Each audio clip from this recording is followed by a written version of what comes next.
Olá a todos, sejam bem-vindos a mais um episódio do Tomada de Decisão, o podcast e videocast que prepara você, interno e residente, para começar a trabalhar para o dia a dia, para saber ser aquele primeiro médico que vai atender um paciente. São assuntos práticos, assuntos que você vai ver sempre na sua rotina e a gente sempre com um convidado ou convidada para fazer parte aqui hoje do episódio com a gente. Eu trago aqui Larissa Vermerlinger. Larissa não só foi minha aluna, como hoje é médica, staff do Serviço de Clínica Médica do Hospital Universitário Antônio Pedro na UF. A gente está todo dia junto aí. Trouxe ela para trabalhar com a gente. É uma das editoras de Clínica Médica e é o segundo episódio de Larissa. O primeiro, se você não assistiu, Confusão Mental, é o episódio de mais sucesso até agora. Bem-vinda, Larissa. Obrigada, Ronaldo. Obrigada pelo convite. É sempre um prazer estar com você e agora aqui na AFIA também. Obrigada pelo convite. Que bom. A gente agora vai progredir um pouquinho. Eu vou apresentar para vocês o caso, vou contar a história, o exame físico e a gente faz aquela pausa para debater. Então, esse cenário é uma mulher de 32 anos, aqui da região metropolitana do Rio de Janeiro, trabalhava como auxiliar administrativa. Ela já sabia ter lúpus. Lúpus na sua forma eritematosa sistêmica, mas até então com manifestações cutâneo-articulares leves, tão leves que ela usou um corticoidezinho na abertura do quadro, mas a manutenção era feita com hidroxicloroquina. E aí você sabe como são os pacientes, quando a doença se acalma, o uso do tratamento dos remédios fica irregular, é uma pessoa jovem, acabou não mantendo o acompanhamento, e aí voltou a adoecer. O que ela conta pra gente? Mais ou menos uma semana atrás, ela começou com um mal-estar, que ela descreve como uma fadiga / astenia, abriu uma febre de 38,5. Essa febre vem diariamente desde então. Estava tossindo, inicialmente uma tosse seca, depois com expectoração amarelada, e da metade da semana para cá, ela vem se sentindo pior. Não só está mais tossindo, como mais secretiva, mais prostrada, passou a ter uma dor ventilatória no hemitórax direito, as lesões do lúpus voltaram, ela está se queixando de edema de membros inferiores e ela está com uma queixa de dor articular em mãos e punhos, articulações que também estão edemaciadas. Por conta da piora, da febre, das dores, ela voltou a tomar o ibuprofeno, que era o anti-inflamatório que ela usava na época, tem usado também no dipirona de forma associada. Quem examinou ela na entrada achou ela de fato um pouquinho caída, um regular estado geral, fazendo febre, estava com 38 na chegada, um pouquinho taquipneica e taquicárdica, talvez por isso, e poucorada uma cruz. Ela estava com uma PA de 105 por 65, uma frequência cardíaca de 115, respiratória de 26, né, durante a febre, saturava 91 em ar ambiente. Tinha um rash típico do lúpus, e ela tinha um murmúrio reduzido em bases, mas ela tinha estertores crepitantes. O estertor era maior à direita do que à esquerda. Quem admitiu, interpretou como assimetria, tá? Mas na ausculta cardíaca, não viu nada demais, o abdômen, nada demais, e um edema leve a moderado bilateral de membros inferiores. Com as queixas articulares, quem fez esse exame também bateu o martelo e falou, olha, é uma poliartrite, não é só dor, de fato tem inchaço articular.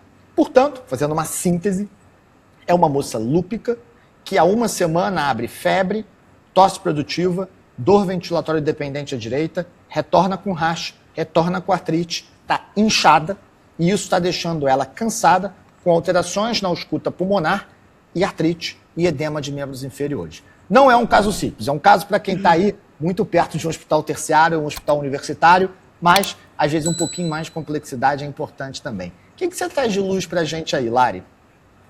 Acho que você resumiu bem o caso. É uma mulher que já tem um histórico de autoimunidade, que tem essa síndrome respiratória febril, né, aguda, e tem uma dor pleurítica. Eu acho que o que vai nortear a gente, o que traz esse diferencial desse quadro, é essa dor pleurítica. Quando a gente avalia o quadro dela, o que já me chama a atenção são os sinais vitais, que eu vejo que no dia a dia muitas vezes é deixado de lado, mas que tem o papel. E aí eu quero chamar a atenção para a frequência respiratória, que é uma coisa que muitas vezes passa, não é medida no dia a dia, mas que tem muita relação com mortalidade. Então me chama a atenção essa paciente que é jovem, não tem uma patologia pulmonar de base e tem uma frequência respiratória aumentada. E uma saturação do que eu também não espero para uma paciente como ela. Uma saturação que ainda é acima de 90%, mas me chama atenção, 91%. Ela tá febril, tá taquicárdica, pode ser que essa taquicardia seja da febre, mas pode ser que não. Pode ser que seja um sinal incipiente de sepse. Então, acho que toda vez que a gente tem uma suspeição de infecção, ainda mais numa paciente que é imunossuprimida, a gente tem que pensar em sepse, né? Então, a primeira coisa que me vem à mente quando eu vejo essa paciente é: será que é um quadro de sepse? Então, assim, ela não pontua classicamente no Quicksolva, que é aquela ferramenta que a gente usa no dia a dia, no beira-leito, porque ela ainda tem uma pressão boa, um estado neurológico preservado, mas ela me indica que eu preciso de uma avaliação um pouquinho mais estendida. E, então, com exames de sangue, para avaliar outros órgãos que no meu exame físico eu não consigo acessar. Então, a parte renal, a parte hepática, hematológica, para, de fato, calcular o SOFA dela, né, que é um score bom para ver disfunções orgânicas. Perfeito. Nessa abordagem inicial, então a gente tem algumas dicas super importantes que você foi passando, né? Cara, eu tenho um doente taquicárdico, taquipneico, eu posso até achar que é da febre, mas o doente pode estar inflamado, né? Isso não é legal. Então você pode, por exemplo, no pronto-socorro, fazer a dipirona, espera a febre ceder e reavalia o doente. A persistência da taquicardia e da taquipneia é um sinal ruim. E ela saturava mal com a ausculta assimétrica, né? Então, esse é um dado que indica para a gente ali, provavelmente, um acometimento respiratório. Das apresentações que ela teve, né, para quando a gente vai fazer o raciocínio do diagnóstico da pessoa, a gente tem sempre aquela preocupação de falar assim, cara, será que eu consigo mais ou menos ver o que a pessoa tem? Aquele raciocínio tipo 1, intuitivo, né? Mas numa doente com lúpus e com várias queixas clínicas, é muito difícil você bater o martelo, né? Esse raciocínio tipo 1 funciona bem na atenção primária, naquelas queixas menos complexas. Então, a dor de cabeça primária, a dor lombar mecânica, o resfriado, a gastroenterite, a cistite, mas aqui fica difícil. Então, a gente normalmente vai para o raciocínio tipo 2, em que a gente pega os problemas clínicos e vai pensar nas possíveis causas. E eu acho que aqui, um ótimo fio condutor para a gente é a febre, né? Se eu pego o doente com febre, eu penso assim, cara, quantos dias ele está com febre? Cara, tem menos de uma semana. Febre há poucos dias, o meu diagnóstico do must not miss, né, aquele que a gente tem que estar atento, é infecção. E aí eu acho que a grande pergunta que vai ficar para ela é, será que ela tem um lúpus que se ativou per se? Ou será que ela é um lúpus descompensado por infecção? E o lúpus, ele tem vários motivos para deixá-la dispneica e tossindo. Você quer trazer um pouquinho a experiência que você teve tanto na sua residência de clínica, quanto agora que você trabalha com a gente lá no hospital universitário, você está na enfermaria feminina. Quais são as possíveis lesões orgânicas do lúpus que eu tenho que estar atento aí nessa aparente reativação do quadro? O lúpus ele pode ativar em vários órgãos, né? E eu acho que os principais que deixam a gente bem preocupado no dia a dia é pulmão, principalmente pleura, né? Serosites em geral, coração. E não é o caso dela, mas sistema nervoso central também é algo que preocupa muito a gente também no dia a dia.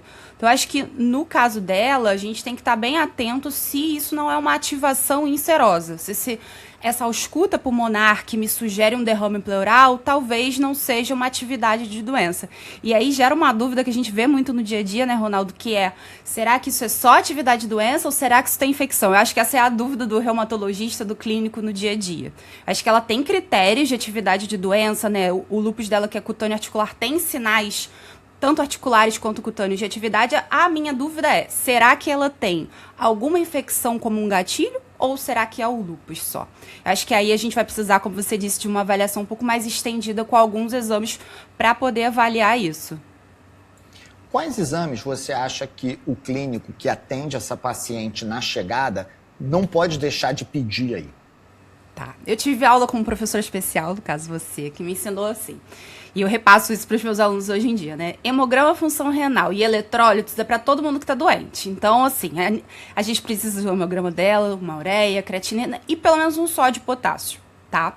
E aí a gente parte para outras avaliações, assim. Para avaliar, por exemplo, disfunção orgânica relacionada à infecção, eu gostaria de uma função renal que a gente já pediu e uma função hepática mínima. Então, um INR, principalmente, e bilirrubinas.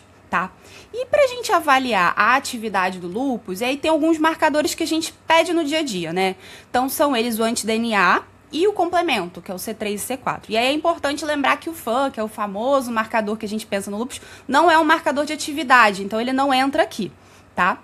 E por último, tem um exame simples do dia a dia que a gente pede para avaliar a atividade de doença, que é o EAS. Por mais que seja uma paciente que não tem uma queixa ativa do sistema renal, então ela não tem hematúria, não me fala de urina espumosa, a gente pede no dia a dia esse exame de urina, mesmo no ambulatório, para avaliar alguma alteração de glomerulonefrite mais incipiente, com proteinúria, hematúria. Então eu incluiria o exame de EAS, apesar dela não ter uma queixa específica. E também marcadores de atividade inflamatória, então PCR e VHS vai ser fundamental nesse caso. É isso. Super.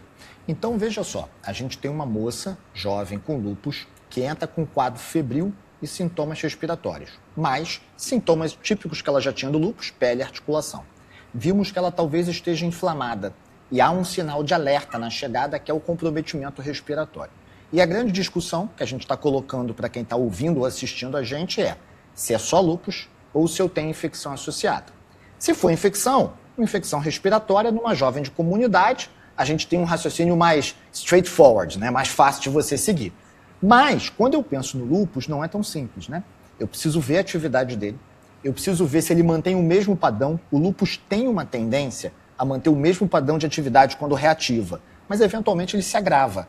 E aí a gente tem aqueles dois grupos, né? O grupo que é cutâneo articular com serosa, mais fácil de você levar, e tem o grupo do acometimento visceral, liderado pela nefrite lúpica. E aí, como você bem colocou, para enxergar a atividade, o FAN, que é muito útil para o diagnóstico, não funciona agora. Eu vou olhar se tem anemia, eu vou olhar o complemento, eu vou olhar os marcadores inflamatórios de forma geral e o EAS mesmo na ausência de sintomas, né? Isso é super importante. E se o lúpus estiver ativo, a gente vai se perguntar qual é o mecanismo. Então, das várias coisas que o lúpus pode dar, qual será que está responsável por isso? Será que tem uma serosite importante nesse lado direito? Será que ela está com uma pneumonite lúpica, né? Uma agressão direta ao tecido pulmonar? Será que ela fez uma agressão cardiovascular? E aí, pelo acometimento cardiovascular, a miocardite, a endocardite de Liebman-Sachs, ela está secundariamente congesta, né? Então, dentro do lúpus, a gente ainda tem um raciocínio clínico a seguir. E dentro desses exames, a gente começa com esse laboratório todo que você explicou. E eu acho que na imagem, a gente aqui tem mais de uma opção, né? A gente vai ter sempre que ver onde eu estou trabalhando, o que eu tenho disponível. Porque se fosse só para ver congestão, talvez um ultrassom beira-leito resolvesse. Mas quando a gente tem dúvida se tem infecção associada, é claro que o ultrassom beira-leito pode ver condensação, mas ele já não é a primeira escolha nesse cenário. E aí você vai ter que ver se você radiografa ou tomografa, conforme a disponibilidade no seu setor. A gente sabe que em muitos hospitais é mais fácil tomografar do que fazer ultrassom em raio-x, por incrível que pareça. Mas começando do mais simples e menos invasivo, nossa doente radiografou. E aí eu vou trazer um pouco para você agora o que saiu de laboratório dela, como eram coisas simples, saíram rápido. Vou começar pelo raio-x. Então, no raio-x havia derrame pleural bilateral maior à direita. O da esquerda era pequeno e o da direita, pequeno a moderado. Só que do lado direito tinha uma condensação, tinha broncograma aéreo, né? O que vai bater mais a favor de ter infecção associada e não só congestão. De laboratório, 9 de hemoglobina, padrão normocítico, 15 mil de leuco com 10% de bastões, 130 mil plaquetas, 110 de ureia, 2,8 de creatinina, e ela tinha uma função renal normal de base, então isso é mais para agudo, um sódio e um potássio normais. Uma proteína C reativa de 18 miligramas por decilitro, tem que estar atento à unidade de referência, nessa unidade o normal vai até 0,5, está 18, 85 de VHS. E um EAS de livro, né? Com proteinúria, com heumatúria, estearase de leucócito positivo, cilindros granulosos, e quem pediu já foi esperto, incluiu a relação proteína-creatinina na amostra, o famoso spot da urina, ou RPC, deu 1,5 grama por grama, que é um patamar respeitável. Agora, diante desse laboratório e daquilo que a gente estava pensando, qual o caminho que a gente tem que seguir?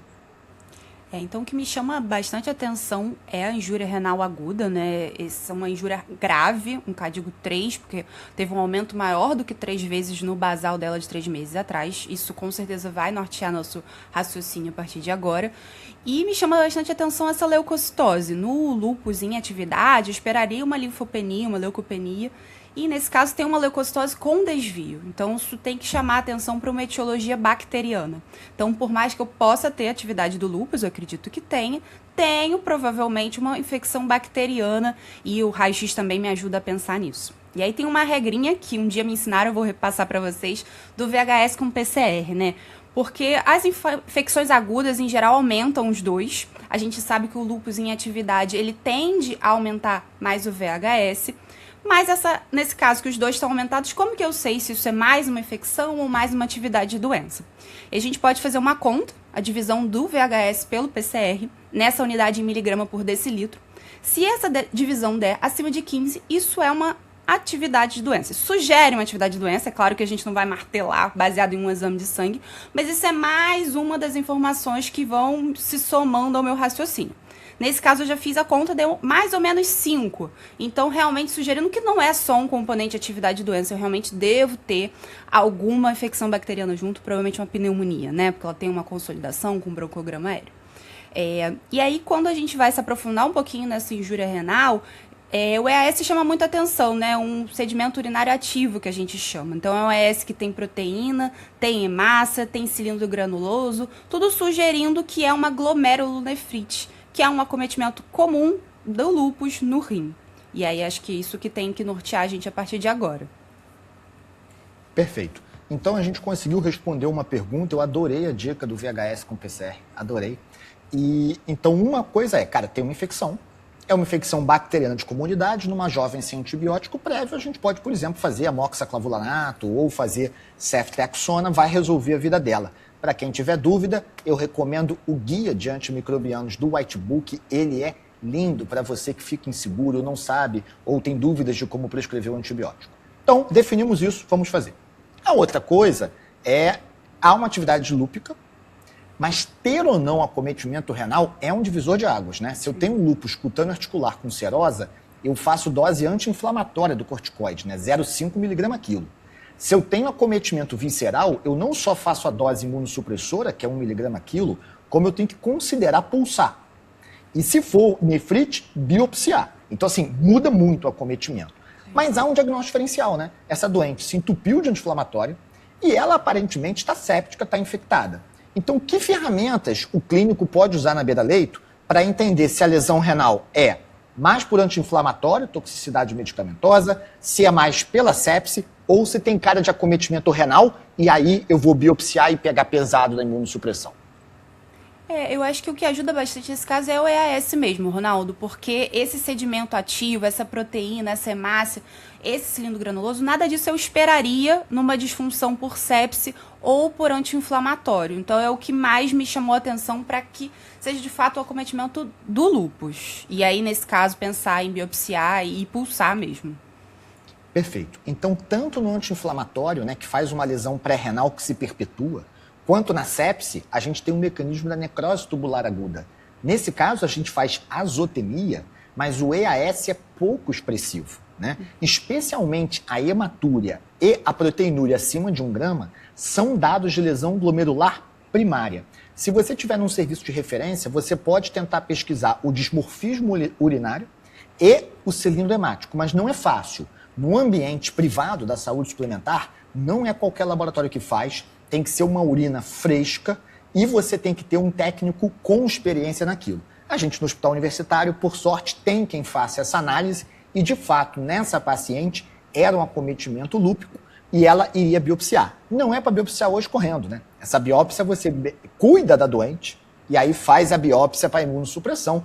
Não tem problema se você começar a pulso antes. E eu acho que uma grande dúvida aí que fica para ela, que é a discussão é, ok, eu vou imunossuprimir 1 mg/kg de prédio, eu vou fazer o antibiótico para pneumonia comunitária grave, né? Ela satura mal, ela tem condensação pulmonar, ela vai internar, vou fazer venoso, né? Estou internando, vou fazer venoso. Mas há uma dúvida se pulsa ou não, né? E aí os parâmetros de gravidade da nefrite lúpica podem ajudar a gente. Ela tem uma gravidade, que é a azotemia. Mas ela não está hipertensa, ela tem um edema na perna, mas não está tão hipervolêmica. E me preocupa essa taquipneia dela. Eu, talvez, na beira-leito, eu fosse tentar ver o quão congesto ela parecia estar, então quanto que ela piora deitada, o quanto de linha B tem naquele pulmão esquerdo, principalmente, que não tem a condensação, né? Como é que está a cava dela, coisas que me ajudassem a entender a congestão versus a inflamação. Se a inflamação for muito evidente, às vezes vale a pena esperar a infecção ceder, né? Você faz 24, 48, 72 horas de antibiótico antes de pulsar.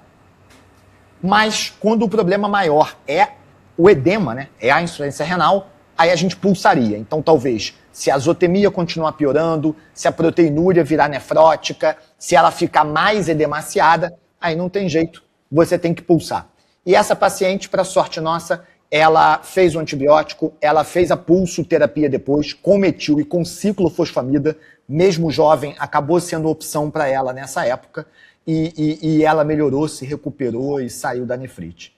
E aí, Lari, eu queria ouvir de você qual mensagem você quer deixar para quem está nos ouvindo. Então, para quem assistiu ou quem ouviu esse episódio, o que ele tem que levar para casa aí de coração, de clínico, para poder fazer sua residência com tranquilidade? Acho que a lição é sempre estar atento aos pequenos detalhes, né? Acho que nesse caso, desde o início, já estava claro que ela tinha uma gravidade. Então, essa atenção aos sinais vitais, ao exame físico. E continuar estudando, né? Estudando sempre, usando o whitebook, usando as ferramentas da AFIA para aprender sempre. Isso a gente vai pro resto da vida continuar estudando. Esse é um caso que foi difícil, né? Vai sempre gerar dúvidas, sempre gerar discussão. Mas acho que hoje em dia a gente tem cada vez mais ferramenta para poder chegar nesse diagnóstico, nesse tratamento adequado. Obrigada pelo convite, viu, Ronaldo? Nada, para mim é sempre um prazer. Quem quiser acompanhar a gente, a playlist do Tomada de Decisão está disponível no canal da AFIA no YouTube, no Spotify em AFIA Podcast. Além de lá, tem outros programas, né? A empresa tem muitos programas. O outro programa produzido por nós aqui é o Check-up Semanal, com as principais novidades da semana, agrupados por especialidade. Obrigado e até a próxima. Até. AFIA, viva o melhor da medicina.